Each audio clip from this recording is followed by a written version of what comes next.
Hello everyone, welcome back to another video. आज की इस वीडियो में हम लोग बात करेंगे गुरु गोविंद सिंह इंद्रप्रस्थ यूनिवर्सिटी के एडमिशन के बारे में। किस तरह से आप IPU CET के में एडमिशन ले सकते हो, IPU CET का जो एग्जामिनेशन पैटर्न है वो क्या है, उसके बारे में बात करेंगे। GGS IPU आपने नाम सुना होगा, दिल्ली का काफ़ी फेमस यूनिवर्सिटी है और यहाँ पे बहुत सारे बच्चे पढ़ना चाहते हैं। Indraprastha university common entrance test के नाम से इनका एंट्रेंस एग्जामिनेशन होता है और बहुत सारे कोर्सेज के लिए होता है। ये एक नेशनल लेवल एंट्रेंस एग्जामिनेशन है और आपको यहाँ पे एडमिशन के लिए एग्जामिनेशन देना होगा। आज की इस वीडियो में हम लोग बात करेंगे IPU CET 2021 के एग्जाम डेट्स के बारे में, रजिस्ट्रेशन के बारे में, एग्जाम पैटर्न के बारे में, syllabus and then cut off के बारे में बात करेंगे। एग्जाम की बात करें तो आपका IPU CET university level examination और आपको एडमिशन देता है UG PG के कोर्सेज में, जैसे कि आपका engineering, medical, dental, law, management, इन सभी कोर्सेज में एडमिशन देता है। ऑनलाइन रजिस्ट्रेशन की प्रक्रिया मार्च के पहले वीक में स्टार्ट हो सकती है और साथ में IPU CET जो आपका एंट्रेंस एग्जामिनेशन है वो कंडक्ट किया जाएगा ऑफलाइन या ऑनलाइन। अभी इसके बारे में कोई कंफर्मेशन नहीं है, लेकिन कंडक्ट किया जाएगा। टोटल टाइम की बात करें तो आपको 2 घंटा 30 मिनट का समय दिया जाता है। और एक और इम्पॉर्टेंट बात, आप अगर इंजीनियरिंग या फिर मेडिकल में एडमिशन लेना चाहते हो तो आपको यहाँ पे JEE मेंस और नीट एग्जामिनेशन का एग्जामिनेशन देना होगा, क्योंकि यहाँ पे कोई प्रॉपर एग्जामिनेशन नहीं होता है इंजीनियरिंग और मेडिकल कोर्स के लिए। तो JEE के बेसिस पे और नीट के बेसिस पे जो आपका ज्वाइंट एंट्रेंस एग्जामिनेशन है, जो कि NTA कंडक्ट करता है, और national eligibility cum entrance test है, उसके स्कोर के बेसिस पे आपको यहाँ पे काउंसलिंग करना होगा। लेकिन आपको फॉर्म फिलअप करना है, एग्जामिनेशन कोई नहीं, एग्जामिनेशन नहीं होगा, फॉर्म सिर्फ फिलअप करना होगा। देन उसके बाद मेरिट लिस्ट रिलीज किया जाएगा। CET एग्जामिनेशन की बात करें तो बहुत सारे कोर्सेज के लिए एग्जामिनेशन होते हैं, जैसे कि मैंने आपको बताया बीटेक के लिए जो आपका JEE मेंस के बेसिस पे होगा और नीट के लिए जो MBBS है नीट के एग्जामिनेशन के बेसिस पे होगा। लेकिन कुछ ऐसे कोर्सेज हैं जिसके लिए आपको एग्जामिनेशन देना होता है, जैसे कि बीटेक कोर्स की बात करें तो बायोटेक्नोलॉजी एग्जामिनेशन के लिए या फिर लैटरल एंट्री कोर्स के लिए आपको बीटेक का एंट्रेंस टेस्ट देना होगा, जो कि सेपरेट कोड आता है। सभी कोर्सेज के हिसाब से सेपरेट कोड है, लेकिन जो बीटेक कोर्स आपका JEE मेंस के स्कोर के बेसिस पे होगा, जिसमें आपका electrical, civil, computer science, IT, तो इसके लिए आपको JEE मेंस का स्कोर लगेगा। और बायोटेक्नोलॉजी के लिए आपको एंट्रेंस एग्जामिनेशन और लैटरल कोर्स के लिए एंट्रेंस एग्जामिनेशन देना होगा। जैसे ही आप IPU CET एग्जामिनेशन क्वालिफाई कर लोगे, मतलब अच्छा रैंक ले आओगे, अच्छा स्कोर लाओगे, तो आपका काउंसलिंग होगा। काउंसलिंग के लिए 3 राउंड का काउंसलिंग होता है, कंडक्ट किया गया था 2020 में, और उसके बाद उसमें सीट अलॉटमेंट होता है। आपका प्रॉपर मेरिट लिस्ट तैयार किया जाता है। अब जैसे कि मैंने बताया आपको कि जो बीटेक कोर्स है उसमें JEE मेंस के स्कोर पे कंसीडर किया जाएगा। तो जब आप फॉर्म फिलअप करोगे तो आपको अपना JEE मेंस का एप्लीकेशन नंबर और उसके बाद रोल नंबर, ये सभी चीज उसमें डालनी होंगी। तो वहां पे जो आपका रैंक होगा, जो NTA प्रिपेयर करेगा, उसके बेसिस पे आपका यहाँ पे काउंसलिंग होगा और मेरिट लिस्ट तैयार होगा, जिसकी मदद से आप काउंसलिंग कर पाओगे और उस सीट पे एडमिशन ले पाओगे। कोर्सेज की बात करें तो IPU में बहुत सारे कोर्सेज हैं, undergraduate, postgraduate, BTech है, MBBS है, BDS है, BAMS है, फिर BHMS है, LLB है। तो इन सारे कोर्सेज के अलग अलग एग्जामिनेशन होते हैं। उसी तरीके से PG कोर्स की बात करें तो MTech, MBA, PGMC, PGAC और DMMCH, LLM। तो आज मैं बेसिकली बीटेक के कोर्स के एडमिशन के बारे में बताने चाह रहा हूँ, जो इंजीनियरिंग के स्टूडेंट्स एग्जामिनेशन देते हैं। BCA, BSc, B.Ed, BA, BBA, फिर से आपका hotel management, BCom, special education, तो इन सभी कोर्सेज के आप एंट्रेंस टेस्ट दे सकते हो। सारे कोर्सेज के अलग अलग कोड है, अलग अलग एलिजिबिलिटी है। एलिजिबिलिटी क्राइटेरिया की बात करें तो minimum age limit for UG category candidates तो 17 ईयर मिनिमम होना चाहिए और PG कैटेगरी के लिए 21 ईयर होना चाहिए। Age limit for PG program entry qualification graduation कम से कम होना चाहिए। उसके अलावा maximum age for bachelor of vocational is 45 years. Then उसके बाद MPH FE प्रोग्राम के लिए मैक्सिमम एज आपका 45 से ज़्यादा नहीं होना चाहिए और where 35 year of for direct candidate. इसके अलावा अगर बात करें जो UG कैटेगरी कैंडिडेट्स हैं, उनका मिनिमम 17 ईयर हो जाना चाहिए 31 दिसंबर 2। इसके अलावा जो भी कैंडिडेट ब्लाइंड, डीफ या फिर डम है तो वो एलिजिबल नहीं है। देन उसके बाद एप्लीकेंट जिसका लोअर एज लिमिट कम से कम 16 वर्ष होना चाहिए बैचलर ऑफ वोकेशनल एग्जामिनेशन के लिए।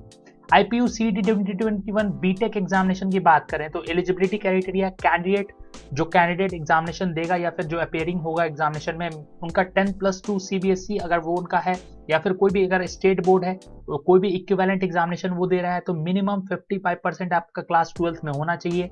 उसके साथ ही आपका पीसीएम भी होना चाहिए और कैंडिडेट इंग्लिश में पास होने चाहिए। इसके अलावा एलिजिबिलिटी क्राइटेरिया की बात करें, जो जेईई मेंस एग्जामिनेशन के बेसिस पे जो कैंडिडेट्स यहाँ पे एडमिशन लेंगे तो उनका कम से कम 60% या उससे अधिक होना चाहिए क्लास 12th में। देन उसके बाद candidate with an aggregate 60% in their qualifying examination are considered eligible for examination. Then उसके बाद 3 इयर्स के डिप्लोमा कैंडिडेट्स भी यहाँ पे अप्लाई कर सकते हैं। तो देख सकते हो आप यहाँ पे computer science engineering, construction engineering, electronics engineering, तो ये सारे कैंडिडेट्स जो डिप्लोमा करना चाहते हो वो सारे ब्रांचेस में एडमिशन ले सकते हैं। बीआर एलिजिबिलिटी की बात करें तो बीआर के कैंडिडेट भी यहाँ पे एडमिशन ले सकते हैं। एलिजिबिलिटी कैंडिडेशन जो डिसाइड करेगा वो आपका सीओए काउंसिल ऑफ आर्किटेक्चर वो डिसाइड करता है। देन उसके बाद आपको यहाँ पे कोई एंट्रेंस एग्जामिनेशन नहीं देना है, आपको नाटा का एग्जामिनेशन देना है। जो भी बच्चे नाटा एग्जामिनेशन पास कर लेंगे वो यहाँ पे एलिजिबल होंगे एडमिशन के लिए, काउंसलिंग के लिए। देख सकते हो साफ साफ लिखा हुआ है admission criteria, admission will be made on the basis of NATA score the percentage of aggregate marks. NATA के स्कोर के बेसिस पे यहाँ पे आपका एडमिशन होगा। आपके 5 सब्जेक्ट इंक्लूड किए जाएंगे, फिजिक्स, केमिस्ट्री, मैथमेटिक्स, इंग्लिश और एक और कोई पेपर। तो इस बात का ध्यान रखना आपके क्लास 12th में होना चाहिए। मेरिट लिस्ट प्रिपेयर किया जाएगा बैचलर ऑफ आर्किटेक्चर कोर्स के लिए। तो आर्किटेक्चर एप्टीट्यूड टेस्ट जो कि नाटा है वहां से 50% लिया जाएगा और 10+2 से आपका 50% लिया जाएगा। तो जो भी बच्चा नाटा में कम से कम उसको 40% या उससे अधिक स्कोर करना है तभी उसका काउंसलिंग यहाँ पे हो पाएगा। एग्जाम डेट्स की बात करें तो रजिस्ट्रेशन और एप्लीकेशन प्रोसेस की प्रक्रिया फर्स्ट वीक ऑफ मार्च में स्टार्ट होगी और रजिस्ट्रेशन प्रोसेस एंड होगा 4th वीक ऑफ मार्च में। करेक्शन पीरियड आपका 1 वीक का होगा, फर्स्ट वीक में आपको करेक्शन करना होगा। देन उसके बाद एडमिट कार्ड आपका 3rd वीक ऑफ अप्रैल में होगा और date of examination 4th week of April से लेकर 1st वीक ऑफ मई, मतलब 10 दिन आपका एग्जामिनेशन चलता है क्योंकि अलग अलग शिफ्ट में एग्जामिनेशन होते हैं, बहुत सारे एग्जामिनेशन यहाँ देने होते हैं। रिजल्ट आपका 1st वीक ऑफ जून में रिलीज किया जाएगा। तो ये टेंटेटिव डेट है, इस बात का ध्यान रखना। एग्जाम पैटर्न की बात करें तो एग्जामिनेशन पैटर्न सभी एग्जामिनेशन के अलग अलग होते हैं, जैसे कि बीबीए, बीटेक, बीकॉम, फिर लैटरल एंट्री। तो इस तरह से आप देख सकते हो। बीटेक का तो आपको पता है जेईई मेंस के बेसिस पे होगा, लेकिन जो बायोटेक्नोलॉजी के कैंडिडेट्स हैं उनको एग्जामिनेशन देना होता है। तो बायोटेक्नोलॉजी के कैंडिडेट्स को फिजिक्स, केमिस्ट्री एंड मैथमेटिक्स होगा। टोटल नंबर ऑफ क्वेश्चन 100 होंगे और एमसीक्यू क्वेश्चन यहाँ पे पूछे जाते हैं। जैसा कि आप देख सकते हो बायोटेक्नोलॉजी की बात करें तो वेटेज की बात करें तो फिजिक्स से आपका 20%, केमिस्ट्री से 20%, मैथमेटिक्स से 20% और बायो या फिर बायोटेक्नोलॉजी से 40% होगा। तो यहाँ पे बायोलॉजी के भी कैंडिडेट्स अप्लाई कर सकते हैं। सिलेबस की बात करें तो सिलेबस आपका सेम होगा जो आपने क्लास 12th में पढ़ा है, 11th में पढ़ा है, तो वही सिलेबस से पूछे जाएंगे।